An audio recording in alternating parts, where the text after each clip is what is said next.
So there's a million videos out there on how to clean the carburetors on a V-Star, but that actually caused a problem for me because as I was cleaning my carburetor, I followed some of the guidelines on one of the videos and it made things worse. Let me show you what happened.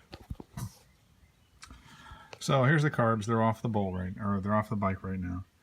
And I saw one of the videos, the guys actually took this bolt out.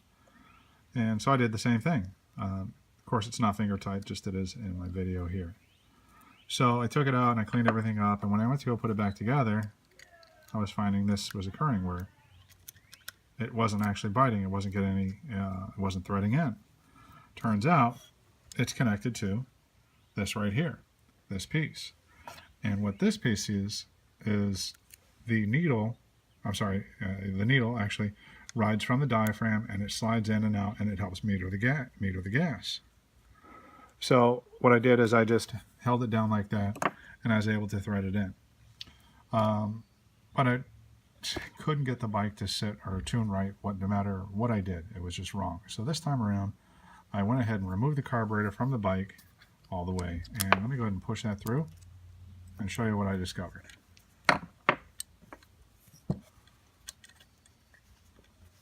So this is that part. It screws in on this side, and this part sticks in the throat chamber right there, and the needle sits right inside of it. So the needle rides up and down like that. Well, if you look at this part on the back side of it, there is a hole. This means that there is a hole that allows the bike to meter the fuel. As the needle is pulled out with the diaphragm, more fuel is allowed through, and it's drawn up through this tube right here, which is my main jet. So the main, let me grab one for you, threads right into here like that. And if this part isn't lined up properly, not enough fuel is going to get through that main jet and nothing's going to work right. So I figured out how to put it back together, and I was going to show you that real quick. First, this is the straw off a carb cleaner. What you want to do is just run that right up in there.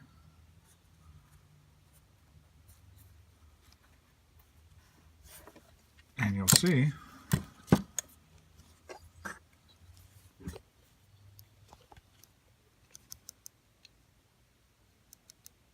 okay, so the carb, that doesn't work. A little piece of wire does work. And you'll see that it actually starts to come through. There it is. There's that wire. So it goes all the way through. And what we want to do is make sure that when we insert this, that wire sits inside that hole right here. So the wire's got to come all the way through and sit inside that hole. If it doesn't sit inside that hole, basically the fuel is not going to go in that hole, and it's going to sit on the outside and it's not going to get metered through properly. So you pull your wire back out and you set your, I don't even know what you call this tube. It deals with the main jet. I don't know what the part number is or what it's called or anything like that. So I'm going to go ahead and set it back up, and I'm going to be right back with you. So I've already gone ahead and lined it up. But what you need to be able to do is stick a piece of wire directly, I just use a little bit of telephone wire, stick it right up in there.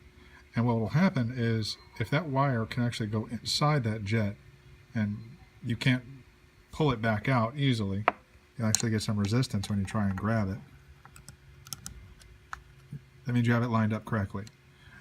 And then you push it all the way back down and it seats nice and flush. If it doesn't sit like that, it is lined up wrong, and as that needle goes in and out, it's not going to be metering the proper amount of gas, and you're not going to get this thing tuned right for anything. Trust me, I've been up and down this thing 20 times or something like that.